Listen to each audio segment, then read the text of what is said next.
All right, guys. Yeah, what am I doing today? It's a chilly day today. It's 52 degrees, but as you can see from the title, 5,000 mile review. Well, I'm not at 5,000 exactly, but I'm a couple hundred miles away. It's a beautiful day. Don't know what the winter's going to be like, so let me just do it now. And yeah, so we're just at this abandoned house over here. House I probably would like to buy, but the landlord doesn't. I mean, the landowner doesn't want to sell it because he owns. I'm just going to pan. He owns all the land around me. All this land. He doesn't want to sell me a lousy acre. But yeah, so get it. That's another. That's another story, another time, whatever. But yeah, so 5,000 miles on the street triple, and I haven't really done much. I haven't done anything since probably for months now, and I'm always liking to do little things to the bike, but I haven't done anything. I mean, I'm thinking maybe to if I keep the bike, because you never know with me, to put those sequential those, but they're $150 for a pair, but I'm thinking I'm putting them on. So if I decide to keep this bike another year, I'll be definitely do that because I got to do something to the bike. Anyway, we're gonna just hop on the bike. I'm gonna talk about the bike, and the bike's been really good to me, guys. I have no complaints on this bike whatsoever. There's just, I mean, I have one complaint. And we'll get to that, and everybody knows that complaint. But overall, it's a cool looking bike. It's fast. It handles real good. It does everything really, really, really well. And you know, I never hear a lot of complaints, or if any complaints about the triple. And I know from the 765, I think from 2019 to present, they're very similar in a lot of ways. This is just an evolution of, I guess, the best one out of them all. Yeah, so like I said, it's 52 degrees, but there's no wind. I got basically my 50-degree weather. I got my heated gloves, but I don't have to turn them on because they're really warm, not even turned on. And yeah, so let's hop on the bike. I just want you guys to get a good look at it. Maybe, if I stop at the lake or something, I'll go around the bike again and just point out the little things I did and everything I'm happy with. And yeah, let's just jump on the bike. Start it right up.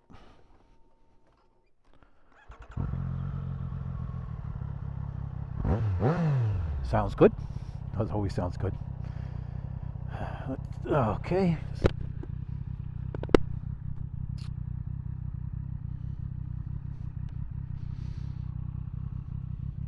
And we're off.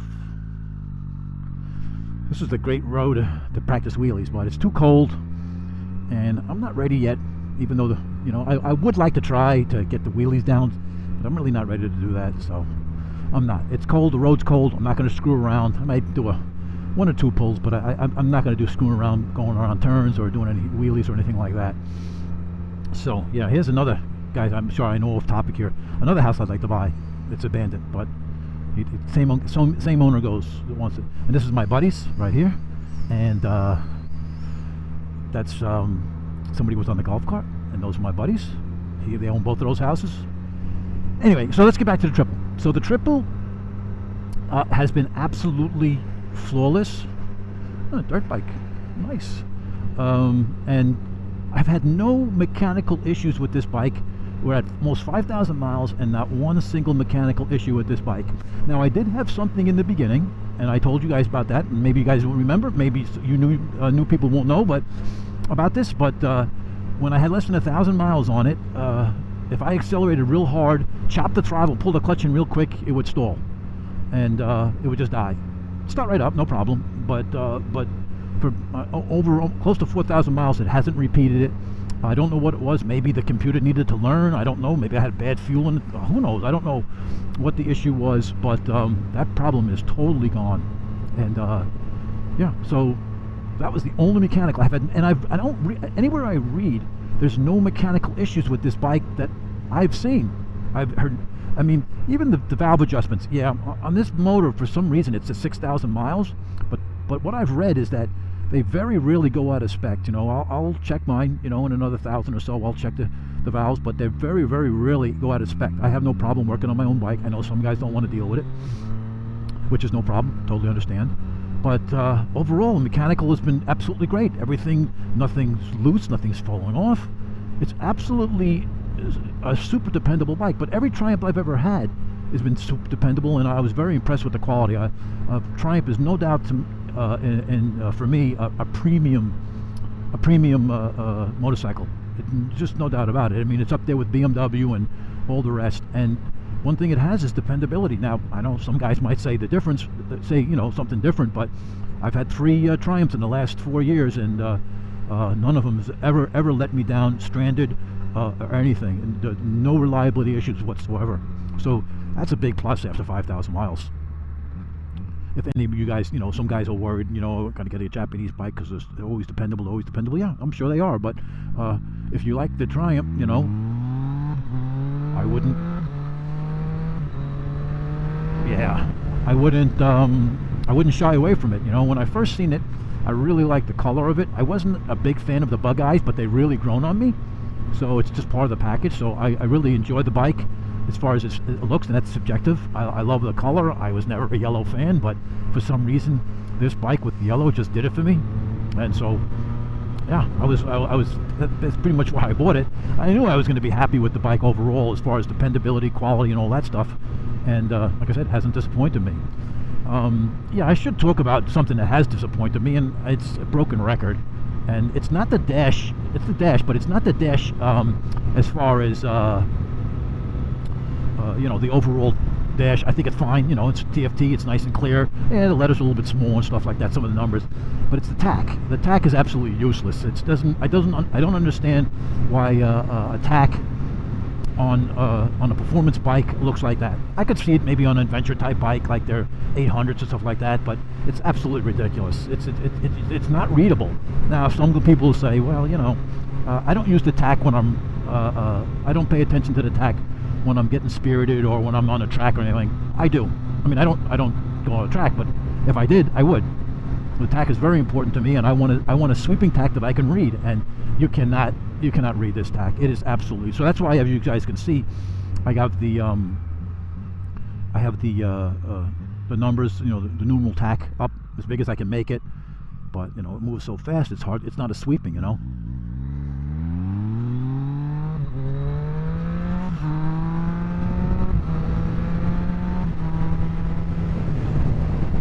It's just and another thing. So that's the only complaint that I could have on this bike. I don't see myself. I just can't think of anything. Comfort, the seat. I mean, some people complain the seat's hard, but I don't find it hard. I find it perfect.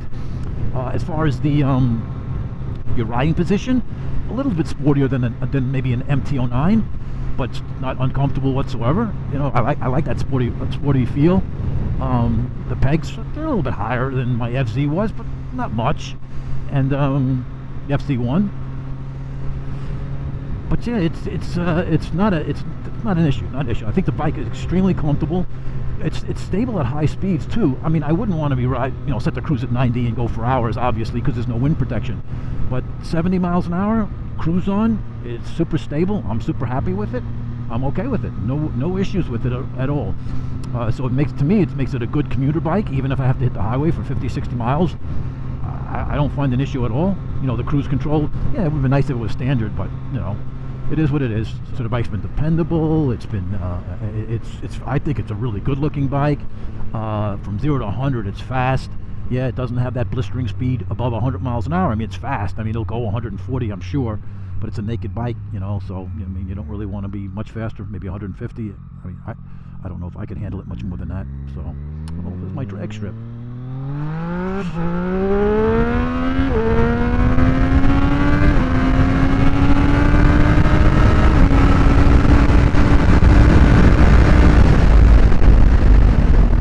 I said I wasn't going to fuck around, but I couldn't help it, right? So,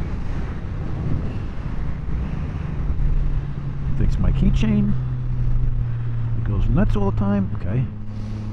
Yeah, so it's blistering fast. I mean, I'm sure I hit 130 on that run, trying to fix my gear.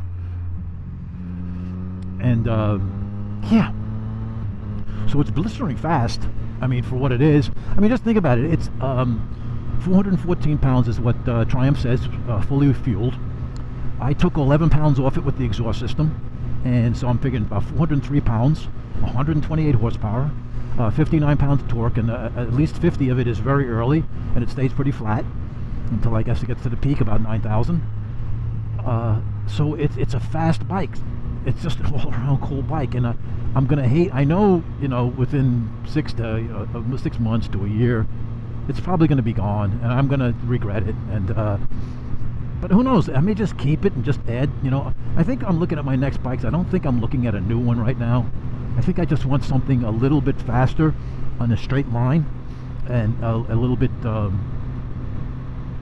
just more aerodynamic straight line, just to see what if I'm going to like that type of bikes. That's why I'm looking at the Blackbird or the ZX14. A Hayabusa, it just doesn't have the. It's too much of a stretch. The ZX14 I sat on. It's much better than a Hayabusa, and the Blackbird I've never sat on, but they tell me it's really, really comfortable. But just getting back to the triple, I'm probably going to go over it again when I get to stop at the lake. But I'm just trying to get some more thoughts about the bike. People that are interested in this bike, you're not going to go wrong, even if you only get the R version, because it's under 10 grand. And if you can find a deal, maybe a good dealer. My dealer wasn't a good dealer, but you know, it is what it is. I wanted the bike, I bought it. You know, no regrets. It's done. Just won't give my business again. But you're not going to give up much with the R, and you know, you're not going to be able to put cruise control on. I think you can put heated grips on, but I don't think you can put cruise control on. But I don't know if that's a must for some people. I like it. You're going to get the quick shifter. You're going to get basically the same power. You're just going to be, you know, it's cut short a little bit, so it'll only go up to, instead of 12,000, I think it's like 11.4. So you lose a little bit of power. You know, I wish they had a tune for this, but you know, I mean, might not have that when the tune comes out. They can't break the encryption yet. I think they've done it in Europe, but they haven't done it here. And so I don't know. Maybe I won't even have the bike when the tune comes out. But I need another 1,000 RPM, and I don't know if the engine is safe at that RPM or not. But that would just make this bike pull, I think, much harder in high gear if you could just not have to shift so early, because the gears are tight. They're really tight. They're spaced tightly. Yeah. Did I say how nice it was today? It's just absolutely gorgeous with the sun. Now the sun's just shining in my face, but it's just super nice. I'm still comfortable. I'm not cold. We're at, geez, it's not even, let's see, it's showing 48 degrees, right? When I left the house it was 52 or 53, but I can live with 48 degrees. You know, as long as I'm comfortable, as long as I have the right gear on, I'm fine. And I don't mention about the engine itself is that how smooth it is. Now I put some bar and weights on it and my grip puppies, and I didn't really put the grip puppies on for vibration. The bar ends, I thought they would take some of the vibration out of the mirror. And the vibration, like right now I'm doing 50 miles an hour, but I'm at 4,500 RPM and there's no vibration. Vibration starts, let's see if I can get it, yeah, vibration starts at between 52, yeah, anything above 5,200 you start seeing the vibration. But the motor itself, you know, in the mirrors, I don't really feel much in the hands. In fact, I don't even think about it anymore. Not that you don't feel anything, obviously, in the pegs or your seat or anything like that, or your legs. But one thing I do notice with this bike, how smooth this engine is. It's just extremely smooth. You know, when I get on somebody else's bike and then I get on my bike, it's just amazingly how smooth this motor is. And the quick shifter, oh my God, super smooth up, super smooth down. It's just, it's really good. And then there's the fueling issue. The non-issue in fueling. Now I've had three. This is my third Triumph. The Speedmaster and the Scrambler, very snappy at low RPM. You know, low throttle. You're just jerky and stuff. It's just not really good. It's like a little bit of on and off. But the DNK tune that I put on them completely corrected that. But this needs nothing for that. This is just so smooth. They've really worked on it, and I know why they do. It happens like that. A lot of bikes from in that era, you know, maybe in 2015 to 2020, 21. I don't know if they've corrected all of them now. I guess it's because it's a lean condition for emissions, and Triumph, whatever they've done with the fueling, it's just super smooth, super smooth. So fueling is excellent on this bike. The power delivery is so smooth, so linear. I want to fly through this turn, but it's too cold. Okay, some birds out here. All right, guys, let's just get off the bike and talk about a couple more things.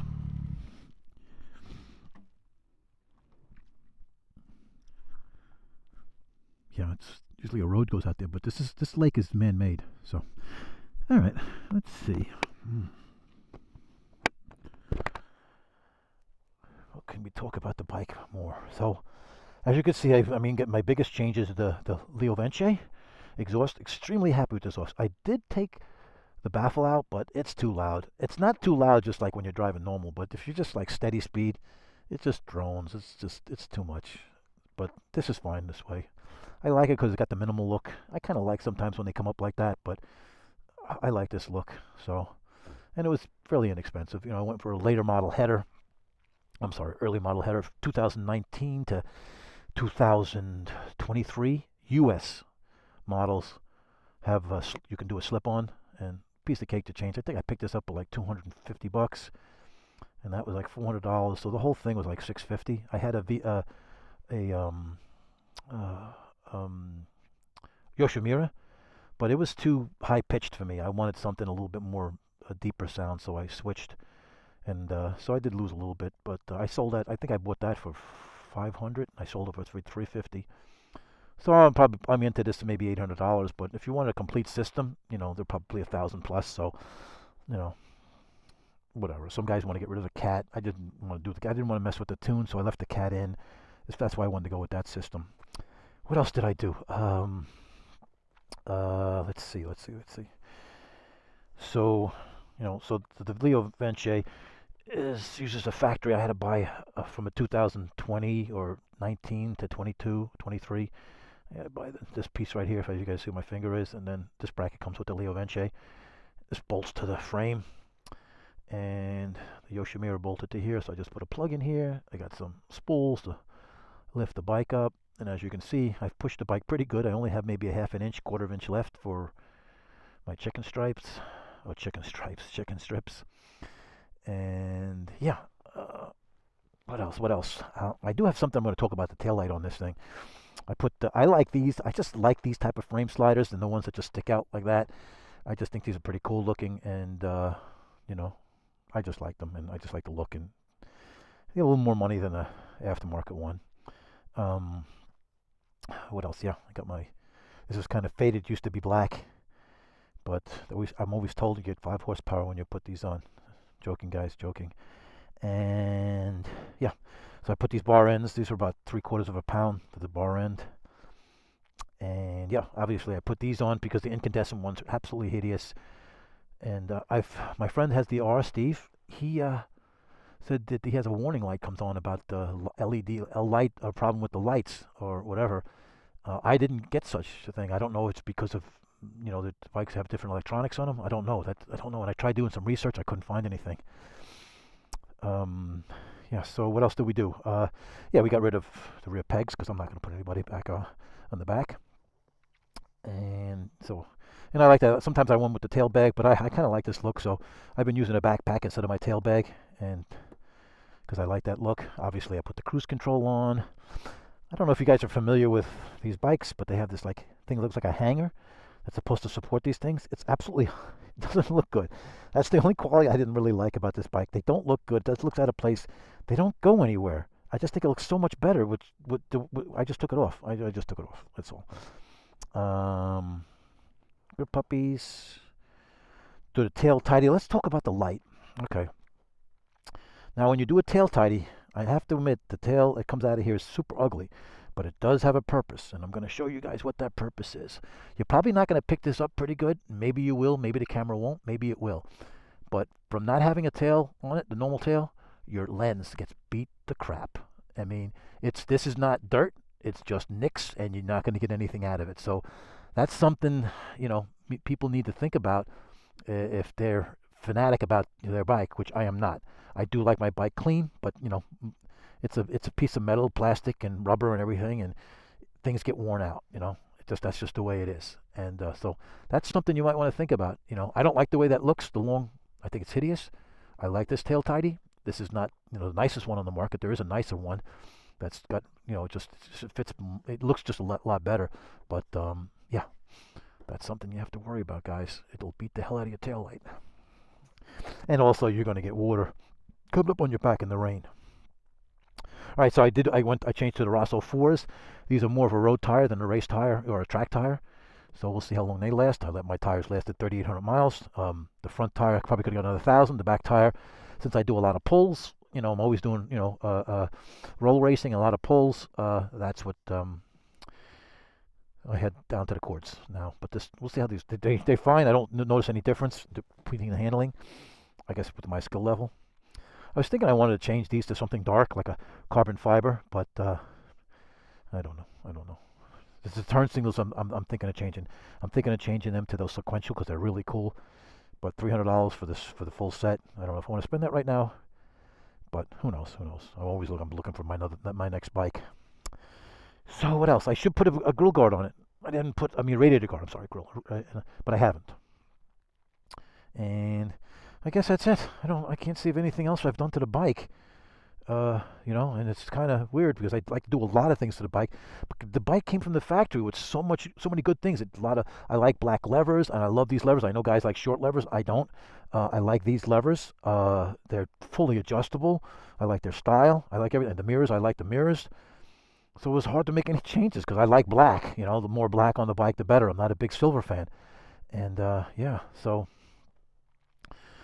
there it is, folks. 2024. I don't know why they called it a 24 when I bought it in May. So I have it since May. So I have it 7 months, a little less than 7 months. Put almost 5,000 miles on it. It's been great. I usually put more on a bike, but my racing season was very busy last year, so I didn't get a chance to ride it as much. But when I'm home, I'm usually putting 1,000 miles a month on easily. And yeah, the bike has been phenomenal. Everything about the bike, I've had not one single problem. Like I said, it's a phenomenal bike. I don't even know why I would think of getting rid of it. It's just a so cool bike, man. If it had another 20 horsepower, man, I wouldn't be happy if it had another 20 horsepower. I'm always looking for change. I'm thinking that I always want a little bit more power, like that ZX14. I'll probably kill myself on that thing. But if I do decide to go that way, I don't know what I'm going to do, folks, yet. Who knows? I might wind up buying another bike, a naked bike with 160 horsepower or something like that, like an MT10. But I don't see myself buying another a Japanese naked bike. I just don't see it. I mean, I could change my mind, but I just don't see it right now. I really love the Street Fighter, but I don't want to do. I mean, I love to get a Ducati. I really like the Super Duke, but I don't know if I can handle that thing. 1290. I mean, that thing that'll freaking flip over backwards if you power wheelie that damn thing. I want something with a longer wheelbase. I mean, if you look at a 1290 Super Duke, Jesus, it's the size of this bike. Yeah, it's a little heavier, but it's physically the same size, but not much heavier. But it makes 100 and whatever 75 plus horsepower, and the new one makes even more, and over 100 pounds of torque. Forget about it. That's just. I think it's beyond my skill level. I need a bike. I hear so many good things about the Blackbird and the ZX14 as far as the power is linear. It's fast, yes, and you can get in trouble, but it's because it's a big bike. It's got a big wheelbase, like 58 inches. I think this is like 55. So yeah, but yeah, I've been very happy with the guys. Anybody that's on the fence of these type of bikes that think it's going to be trouble or blah blah blah, you're not going to have any trouble with the bike. And if you like the looks, just go for it, man. You will not be disappointed with a bike like this. Absolutely not disappointed. The Triumph has really done their homework on this bike. It's just a phenomenal. I don't even push it to its capabilities as far as it's more of a handling bike than a high-speed bike because me, I like going fast. It's much more of a handling bike, but it's so agile. It's just so easy to ride. And it's so much fun and it's comfortable. It's just a cool bike, and I just love this yellow. But anyway, guys, that's my 5,000 mile review. If you have any questions, feel free to ask. There's not much else I can say to the bike. It's just been a great bike, and I just don't think anybody will be disappointed. And just so happy that Triumph made a bike that I really enjoy. And man, do I love this color. All right, guys, that's it for now. And this is the new year. I'll go real quick. This is the New Year's Eve, and the weather's nice. It's not a drop of wind out. And I just had to go for a ride for basically the last ride of the year. And I hope you guys enjoyed my content this year. I know it's nothing special, and it's sometimes it's boring, and me just rattling on about nothing but stupid shit. But I'm going to be doing it again next year. I'm not doing it for money. I'm just doing it because I'm taking you guys along for the ride, and I appreciate all your support and all the kind things you guys say. All right, guys, that's it for now, and we'll be back next year with another. Later.